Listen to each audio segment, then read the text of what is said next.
Habari za kutwa, mtazamaji wa SQF TV, karibu sana tuzingazie taarifa za habari zilizotufikia siku ya leo. Kwa nami Pendo Gotton.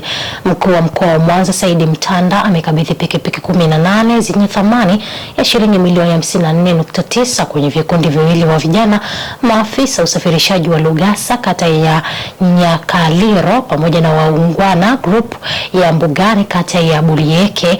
Katika hafla ya makabidhiano hayo, Mtanda ameipongeza halmashauri ya Buchosa kwa kuendelea kufanya vizuri katika matumizi ya fedha za mapato ya ndani kwa ajili ya maendeleo ya wananchi. Majina naitwa Steven Karoli.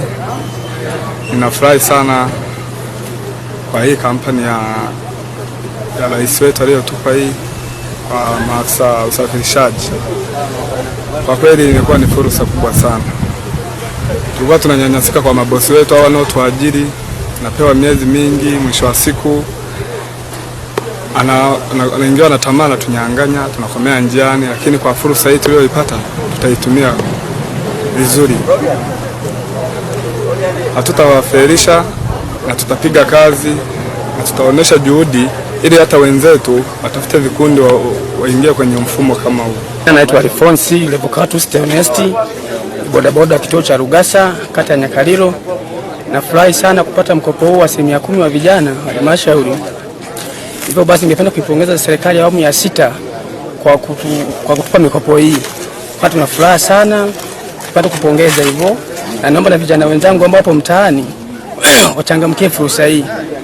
Fursa hii ipo na mikopo inatolewa. Kujampongeza mbunge wako. Na pia nampongeza na mbunge wangu Ediki Shigongo wa jimbo la Buchosa kwa kutuwezesha jimbo hili kupata mikopo ya 10% kwa vijana. Asante. Mkurugenzi wako. Na mkurugenzi wangu pia wa halmashauri ya Buchosa, na ningependa kumpongeza kwa usimamiaji mzuri anaofanya kwa kutoa mikopo hii kwa vijana na makundi maalum. Mheshimiwa mkuu wa mkoa, pikipiki zilizoko mbele yako hapa ni pikipiki 18 za vikundi viwili. Kikundi kimoja kinatokea Lugasa kata ya Nyakaliro, kina pikipiki 13. Kikundi cha pili kinatokea Mbugani, kina pikipiki 5. Wote hawa wamepewa mkopo wenye thamani ya milioni 54 na laki 9. Na halmashauri yetu imekuwa ikitoa mikopo, na hivi ni vikundi ni kati ya vikundi 71 vilivyopewa mikopo toka mwaka 2024-25 mpaka sasa hivi. Kwa hiyo tuna vikundi 71 ambavyo vyote kwa ujumla wake vilipata mkopo wa milioni 225 plus. Sasa hivi ni baadhi tu tumeona. Sasa kwa niaba ya kuweza kuonyesha na umma, tukukaribishe na wewe uweze kuwakabidhi hawa vijana wetu.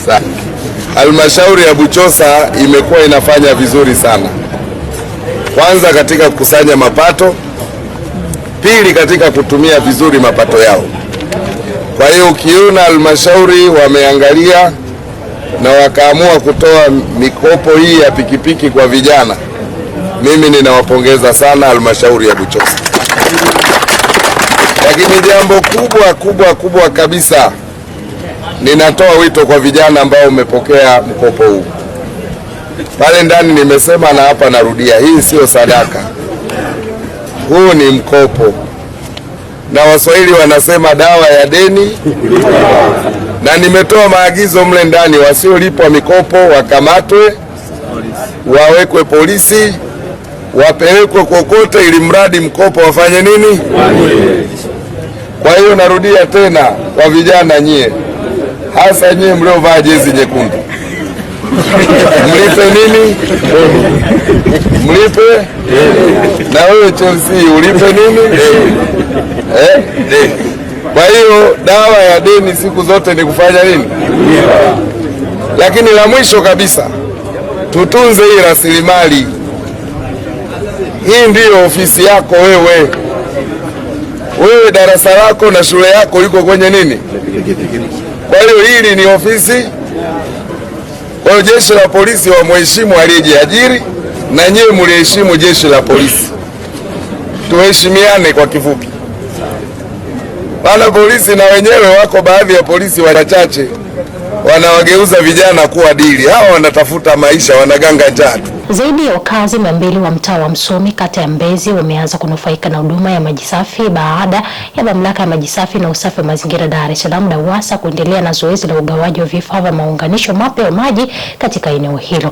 Akizungumza wakati wa utekelezaji wa zoezi hilo, msimamizi wa mradi mhandisi Sheka Omari alisema hatua hiyo inalenga kuwapatia wananchi huduma ya maji safi na salama karibu na makazi yao na kuondoa utegemezi wa maji ya visima. Tuko hapa Msumi tukiwa tuna zoezi letu la maunganisho mapya kama tunavyoendelea kuhamasisha wananchi.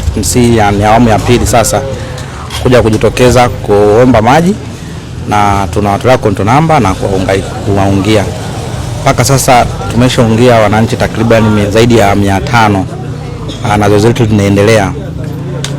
Leo tumejipanga kutoa zaidi ya wateja 50 kwa leo ambao tumewatolea konto namba leo na wanalipia leo na kuwapatia vifaa vyao leo. Vile tunawaomba wananchi wengine ambao bado hawajapata hii taarifa wa Msumi wafike hapa serikali za mtaa, kwani zoezi linaendelea. Tunampatia survey, anatoa konto namba, akishalipia tu tunampatia vifaa bila kuchelewesha na huduma ya maji anaweza kuipata hapo. Zoezi hili linaendelea mpaka mwisho wa mwezi. Tunaendelea nalo, yani bado ni zoezi endelevu. Nadhani kuanzia hizo wiki yote imeanza tupo nalo mpaka mwezi huu unapoenda kuisha, yani mwaka huu mwezi wa 7 huu. Kwa zoezi endelevu. Kuna wakaribisha sana wananchi wote wa Msumi waweze kufika hapa serikali za mtaa ili kuweza kujipatia vifaa vyao. Walipie tu, sisi tunaenda kuwaungia. Vile kuna ile ofa yetu ambayo alitupa kiongozi wetu, unalipia nusu, sisi tunakuunganishia maji. Wale wote ambao waliokuja kuomba maombi mara kwanza wakasema kwamba wako mbali mrefu, tuliwapimia tukakuta ni nje ya mita 50. Utaratibu umeshaanza, tumeanza kulaza bomba. Wale wote ambao tuliowapimia mara kwanza tunawafikia. Kwa maana wale wote ambao walikuwa ni nje ya mita 50, tunalaza bomba, utakuwa ndani ya mita 50, tunakutolea control namba, unalipia, tunakuunganishia maji. Nilikuja kwa ajili ya kuja kupewa control namba na kulipia, na tayari nimeshalipia na vifaa nimeshakabidhiwa. Tunashukuru kwa huduma tuliyopata ya DAWASA. Kwa kweli Msumi tulikuwa na shida ya maji, lakini mpaka sasa kila mtaa, kila nyumba imepata huduma ya maji. Tulikuwa tunateseka sana. Maji tulikuwa tunauziwa ndoo 500 na maji ni ya chumvi. Nimekuja hapa leo katika kumaliza process za kupata huduma ya maji.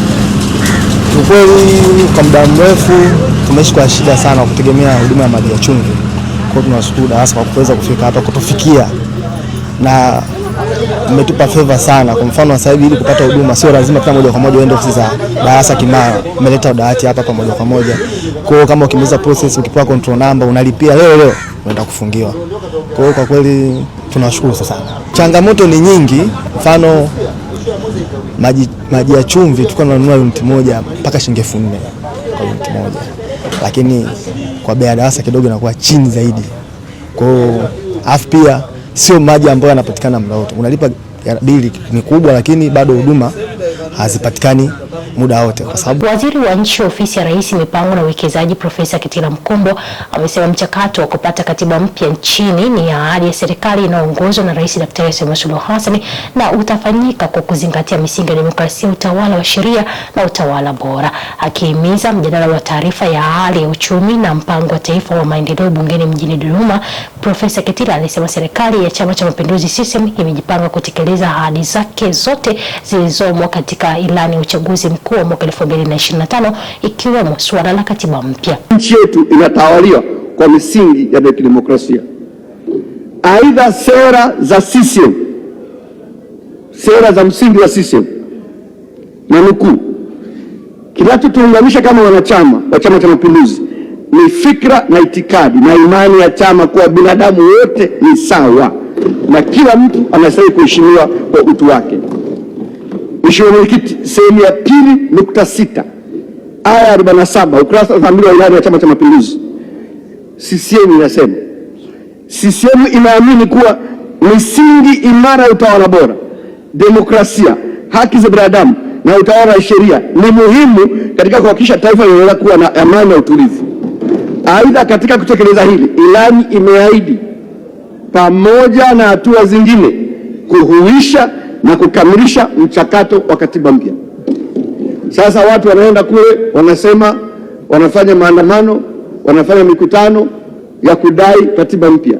CCM tayari ilishaahidi katiba mpya kwenye ilani yake,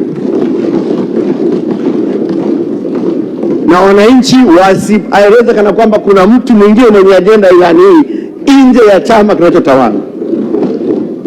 Aidha, Mheshimiwa Mwenyekiti, tunayapata maono ya viongozi wetu kupitia hotuba zao, hususan hotuba zinazotolewa bungeni. Hotuba ambazo zinatoa viongozi bungeni zina uzito wa pekee. Tangu aingie madarakani, Mheshimiwa Dkt. Samia Suluhu Hassan, Rais wa Jamhuri ya Muungano wa Tanzania, ameweka wazi dhamira yake katika mambo makubwa manne yanayohusu utawala bora. Moja, kuimarisha utawala wa sheria; pili, uadilifu; tatu, haki na uwajibikaji; na nne, mapambano dhidi ya rushwa. Akifungua bunge hili la 13, Rais Samia aliweka wazi nia na dhamira hiyo, na hapa namnukuu: msingi wa mafanikio yote haya ni utawala wa sheria, uadilifu na uwajibikaji katika kila ngazi, kuanzia juu mpaka chini. Kwa msingi huo, na ili kuhakikisha wananchi wananufaika na rasilimali za nchi pamoja na kupata huduma wanazostahili, tutaelekeza jitihada zetu kwenye mapambano dhidi ya rushwa, ufisadi, ubadhirifu, uzembe, ukosefu wa nidhamu na maadili. Ni lazima tudhibiti wachache wanaotaka kuturudisha nyuma kwa kuongeza maslahi binafsi.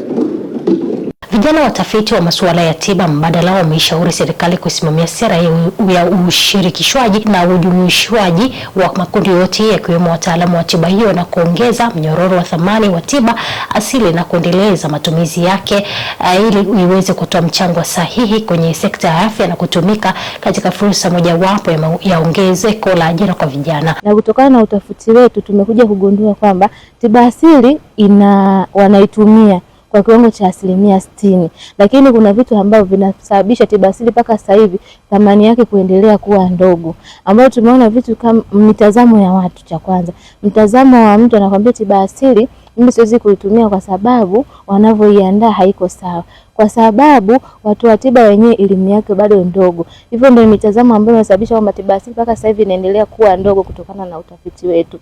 Nini kifanyike? Pia kutokana na hiyo mitazamo wenyewe nakwambia tiba asili vijana sana nakwambia tiba asili haina ajira. Kwa hiyo mtu hawezi kujiwekeza kwenye tiba asili. Nini sasa kifanyike? Cha kwanza, tuipe ubora tiba asili.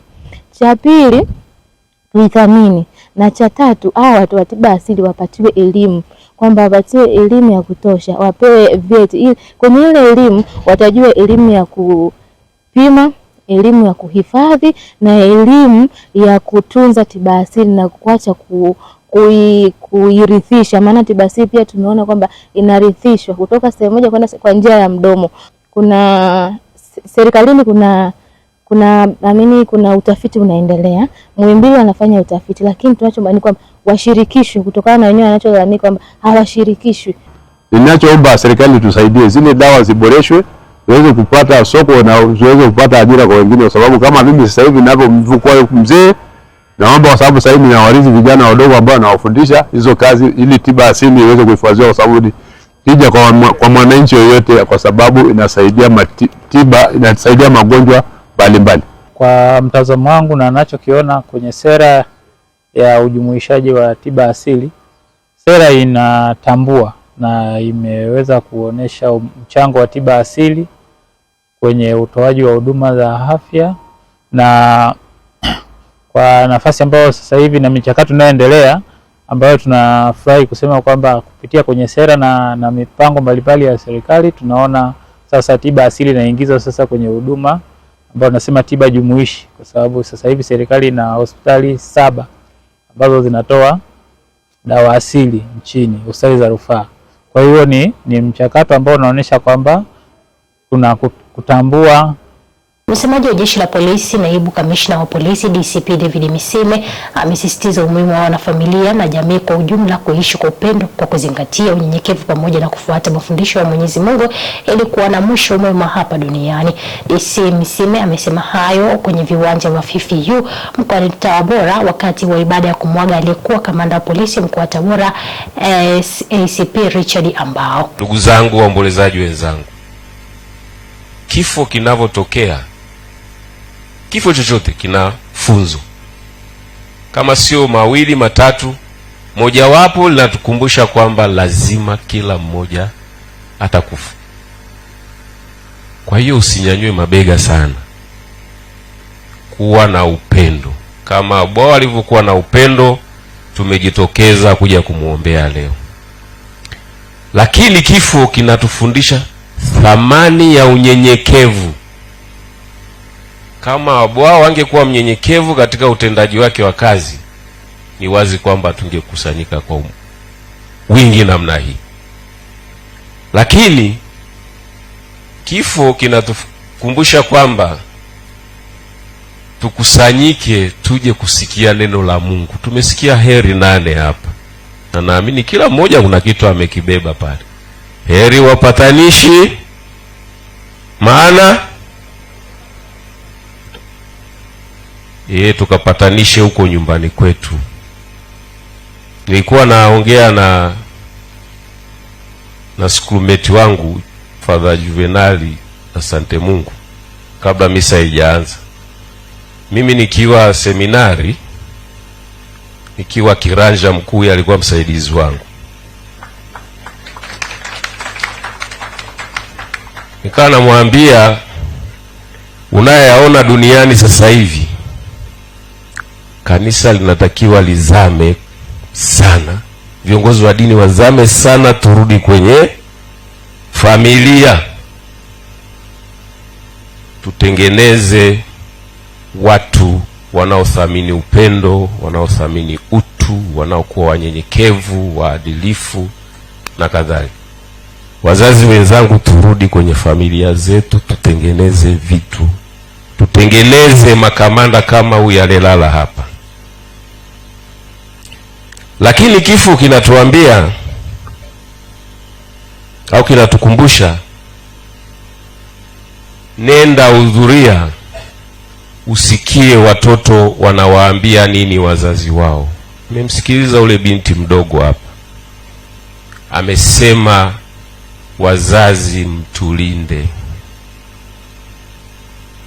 Ndicho kifo kinatukumbusha kwamba tuwalinde watoto wetu. Tumeacha kuwalinda, wanatendewa ndivyo sivyo. Lakini la mwisho, kifo cha Bwao kinatuambia tuache vita ya maneno.